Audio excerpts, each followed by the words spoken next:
నమస్తే, welcome to Suman TV. ప్రస్తుతం మనతో పాటు ఉన్నారు ప్రముఖ ఆస్ట్రాలజర్, జ్యోతిష్య రత్న, జ్యోతిష్య చక్ర వైభవ నిపుణులు డాక్టర్ రాళ్లపల్లి రవికుమార్ గారు.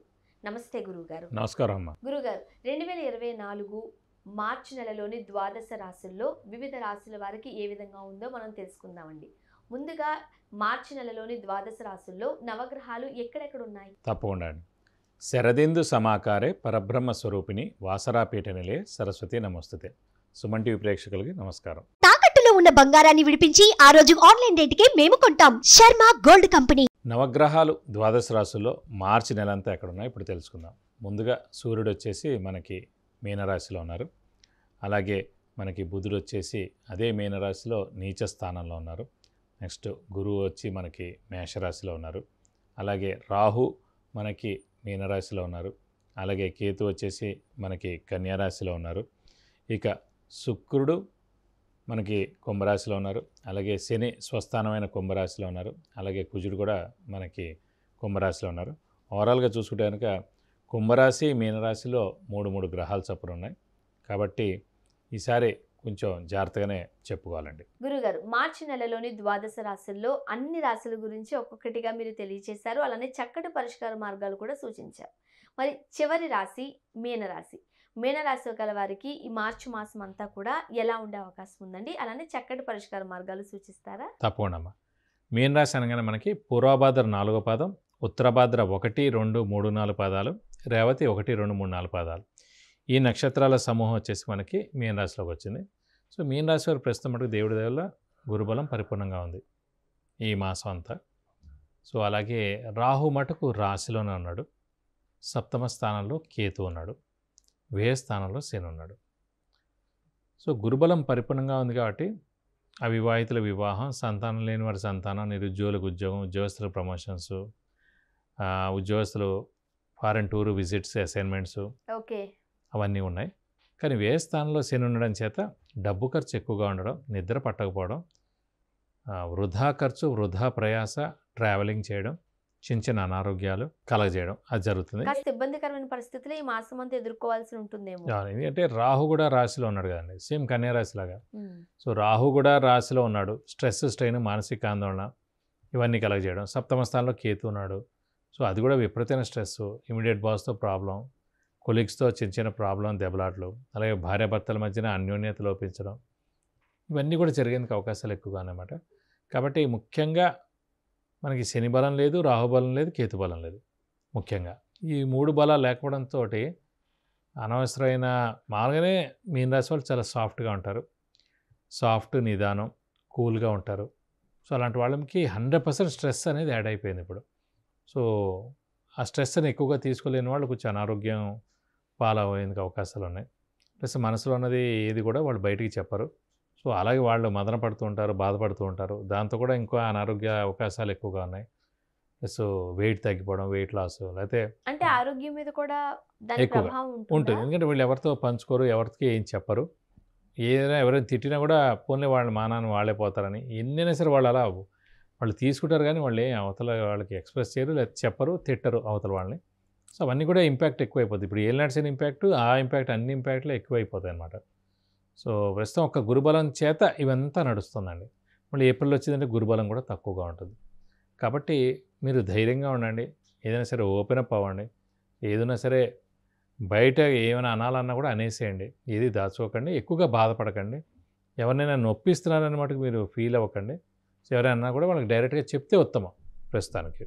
అయితే కాస్త ఆరోగ్యపరంగా ఇబ్బందికరమైన పరిస్థితులే చూస్తూ ఉన్నాం. అవును. మరి ఆర్థికంగా ఎలా ఉండే అవకాశం ఉంది? ఆర్థికంగా అయితే కాస్త పర్వాలేదండి. గురువు అనేవాడు చాలా బాగున్నాడు కాబట్టి, గురుబలం ప్రస్తుతం బాగుంది కాబట్టి ఏప్రిల్ 22వ తారీఖు దాకా మటుకు ఆర్థికంగా అత్యుత్తమంగా ఉందని చెప్పుకోవచ్చు. ఓకే. ఎందుకంటే ధన స్థానంలోనే ధనకారకుడైన గురువు ఉన్నాడు.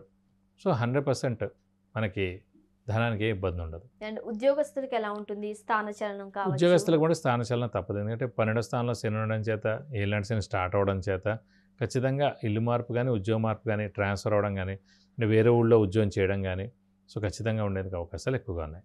ఓకే. మరి ఉద్యోగస్తులకు ఎట్లా ఉంది? వ్యాపారస్తులకు ఎలా ఉంటుంది? వ్యాపారస్తులకి మిశ్రమ ఫలితాలు అంటే గురువు బాగున్నాడు కాబట్టి 50%, శని బాలేడు కాబట్టి 50% బాలేదు. సో 50% యావరేజ్గా వ్యాపారస్తులకు బాగున్నాడు. మరి వివాహం అయ్యేందుకు ఇది సానుకూలమైన పరిస్థితులు అనుకోవచ్చా?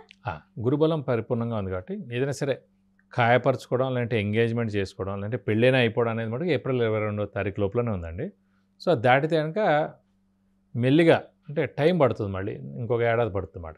కాబట్టి ఈ లోపలనే మీరు ఏదైనా ఫిక్స్ చేసుకోవాలంటే చేసుకోవచ్చు, పెళ్లి తర్వాత అయినా చేసుకోవచ్చు. కానీ కనీసం ఎంగేజ్మెంట్ కానీ లేదంటే అమ్మాయి మాదని అనిపించుకోవడం కానీ ఇవన్నీ ఏమైనా చేయాలంటే ఏప్రిల్ 22వ తారీఖు దాకా బలం చాలా బాగుంది, గురుబలం. మరి వివాహం అయిన వాళ్ళకి వివాహ సంబంధాలు కావచ్చు, లేకపోతే వివాహమైన లైఫ్ స్టైల్ కావచ్చు, వీళ్ళకి ఎలా ఉండే అవకాశం? వైవాహిక జీవితం మటుకు చాలా బాగుంటుంది, అందులో ఏ ఇబ్బంది ఏం లేదు, అది బాగానే ఉంటుంది. సో ప్రస్తుతానికి మటుకు పెళ్లి కాని వారు ఎవరైతే ఉన్నారో వాళ్ళ మటుకు సరైన సమయం ఏప్రిల్ 22వ తారీఖు దాకే. సో ఈ లోపల ఖాయపరచుకుంటే ఉత్తమం. కనీసం ఎంగేజ్మెంట్ అయినా లేకపోతే ఏదో ఒకటి ఓకే అయినా అనిపించుకుంటే కనుక గురుబలం ఉన్నట్టు. ఏప్రిల్ 22 దాటితే మళ్ళీ కొంచెం కష్టం, అది డిలే అయిపోవడం, ఏదైతే ఓకే అయిందో సంబంధం అది వదిలేసుకోవడం, లేకపోతే వాళ్ళు వద్దనడం అలా జరుగుతుందన్నమాట. గురుబలం ఉన్నప్పుడే ఇవన్నీ ఫిక్స్ చేసుకోవాలి. అంటే ఈ నెలలోనే జరిపించుకుంటే మంచిది అని 100%. ఓకే. విద్యార్థులకు ఎలా ఉండే అవకాశం? విద్యార్థులకు గురుబలం బాగానే ఉంది కాబట్టి విద్యార్థులకు సువర్ణ అవకాశం చెప్పవచ్చు. ఖచ్చితంగా వాళ్ళకు పట్టిందల్లా బంగారం, మంచి ర్యాంకులు సాధిస్తారు, మంచి సీట్ కూడా వస్తుంది.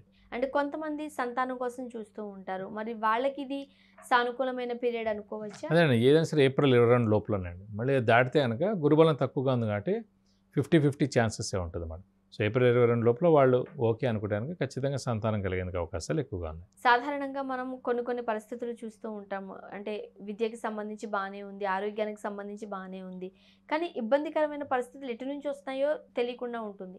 అలా వీళ్ళకి ఎలా ఉంటుంది అంటారు? సో మామూలుగా ఏంటంటే ఈ మీన రాశి వారికి వ్యయ స్థానంలో శని ఉండడం చేతే అంటే ఏం డెసిషన్ తీసుకోవాలో తెలియదు, నిద్ర సరిగ్గా పట్టదు, విపరీతమైన ఆలోచనలు ఉంటాయి మామూలుగా శని ఉంటేనే. ఇది కాకుండా మన రాశిలోనే రాహు ఉన్నాడు కాబట్టి చంద్రుడు మనస్కారకుడు, బుద్ధికారకుడు. అలాంటి చంద్రుడు ఉన్న ప్లేస్ మీన రాశిలోనే రాహు ఉన్నాడు కాబట్టి అసలు ఒక్క సెకండ్ కూడా నిద్ర పట్టనివ్వదు. విపరీతమైన ఆలోచన, అధైర్యం, మానసిక ఆందోళన, స్ట్రెస్, స్ట్రెయిన్. సో దాంతో డెసిషన్స్ కూడా తీసుకోలేకపోతూ ఉంటారు వీళ్ళు. వీళ్ళకి ఎటువంటి ఆరోగ్య సమస్యలు వచ్చే అవకాశం ఉందంటారు? ఖచ్చితంగా ఇవే వస్తాయని తెలియదు. ఎందుకంటే ఆరోగ్య విషయం అంటే మళ్ళీ 6వ స్థానం చూడాలి, వాళ్ళ జాతకంలో రవి, చంద్ర, కుజులు ఎక్కడ ఉన్నారో చూడాలి. సో మామూలుగా ఓవరాల్గా అయితే అనుకో స్ట్రెస్, స్ట్రెయిన్ ఎక్కువగా ఉంటుందని చెప్పుకోవాలి. ఓకే. మరి వీళ్ళు ఇన్ని కష్టం ఉంది కాబట్టి ఏ దేవతను ఆరాధిస్తే మంచిది? మామూలుగా మీన రాశి వారు కానీ మీన లగ్నం వారు కానీ పంచమ స్థానాధిపతి అంటే కర్కాటక రాశి అధిపతి చంద్రుడు ఏడు కాబట్టి అమ్మవారిని ఎక్కువగా ఇష్టపడతారు. అమ్మవారిని ఎక్కువగా పూజిస్తే వాళ్ళకి చాలా మంచి జరుగుతుంది. ప్రస్తుతం ఈ టైంలో మటుకు వీళ్ళ పరిహారాల విషయం మటుకు ముఖ్యంగా ఇంకా శని అనేవాడినే తీసుకోవాలి కాబట్టి ఏలినాడు శని. ప్రతి శనివారం ఉపవాసం ఉండడం, వీలైతే ఒక శనివారం రోజు రక్తదానం చేయడం, అలా వీలైతే కనుక ఆంజనేయ స్వామి, వెంకటేశ్వర స్వామిని ఎక్కువగా పూజిస్తే కనుక ఇంకా అన్ని విధాలా మంచి చేకూరుతుంది. ముఖ్యంగా కొంతమంది ఇంత కష్టాలు ఇబ్బందులు పడుతున్నప్పుడు ఒక క్షేత్ర దర్శనం చేసుకుంటే మంచిది, అంటే ఈ దేవుని దర్శించుకుని వస్తే మంచిది అని అనుకుంటూ ఉంటారు కదా, ఎటువంటి క్షేత్రాన్ని దర్శించుకుంటే మంచిది? అంటే ఫర్ ఎగ్జాంపుల్ ఇప్పుడు మరి ఈ ఏలినాడు శని ప్రభావం ఎక్కువగా ఉంది కాబట్టి వెంకటేశ్వర స్వామి, ఆంజనేయ స్వామిని ఎక్కువగా ఆరాధిస్తే మంచిది కాబట్టి వీలైతే తిరుపతి వెళ్తే కనుక తప్పకుండా తిరుపతి అవ్వచ్చు, లేదంటే చిన్న తిరుపతి అవ్వచ్చు, వెంకటేశ్వర స్వామి టెంపుల్. కనీసం ఆర్థికంగా బాగున్న వాళ్ళు అంత పెద్ద టెంపుల్స్కి వెళ్ళచ్చు. ఆర్థికంగా అంత బాగాలేని వాళ్ళు మన ఇంటి దగ్గర ఏమైతే వెంకటేశ్వర స్వామి టెంపుల్ అంటే ఆంజనేయ స్వామి టెంపుల్ ఉందో అక్కడికి వెళ్ళి ప్రదక్షిణాలు చేయడం, అర్చన చేయడం, అభిషేకం చేయించడం అన్నీ చేస్తే మన పేరు గోత్రనామాలతోటి ఎలాంటి దోషమైనా మనకి తొలగిపోతుంది. అండ్ మీరు చాలా సందర్భాల్లో పరిష్కార మార్గాలు కూడా సూచిస్తూ ఉంటారు, అంటే ఈ రోజు ఇది చేస్తే మంచిది, అది చేస్తే మంచిది అని. అటువంటి పరిష్కార మార్గాలు ఏమైనా ఉన్నాయా? మరి వీళ్ళకి మటుకు ఖచ్చితంగా చెప్పాను, ఇంకా ఏలినాటి శని ఉధృతి చాలా ఉంది కాబట్టి, చాలా ఏళ్ళు ఉంది కాబట్టి ప్రతి శనివారం వీళ్ళు ఫిక్స్డ్గా శనివారం రోజు ఉపవాసం పెట్టుకోవడం, వీళ్ళతో ఒక శనివారం రోజు రక్తదానం చేయడం, ప్రతి ఏడాది 2-3 ఏళ్ళకి. అలాగే ఆంజనేయ స్వామి మళ్ళీ వెంకటేశ్వర స్వామిని ఎక్కువగా ఆరాధించడం, ఇవి చేస్తే సరిపోతుంది. మార్చి నెలలోని ద్వాదశ రాశుల్లో చివరి రాశి అయిన మీనరాశి గురించి, అంటే మీనరాశి గల వారికి ఎలా ఉంటుంది, అలానే చక్కటి పరిష్కార మార్గాలు సూచించారు. ధన్యవాదాలు. నమస్కారం. సుమన్ టీవీ ప్రేక్షకులకు విద్య గురించి కానీ, ఉద్యోగానికి సంబంధించి కానీ, వివాహానికి సంబంధించి కానీ, కుటుంబ సమస్యలకు సంబంధించి కానీ, వ్యాపారానికి సంబంధించి కానీ, ఇతరత్ర ఎటువంటి సమస్యలు ఉన్నప్పటికీ మీకు కింద స్క్రోల్ అయిన నంబర్కి కాల్ చేయవచ్చు, లేదా వాట్సాప్ కూడా చేసి గురువుగారి అపాయింట్మెంట్ తీసుకుని గురువుగారితో మీరు నేరుగా మాట్లాడి చక్కటి పరిష్కార మార్గాలు పొందగలరు. ధన్యవాదాలు.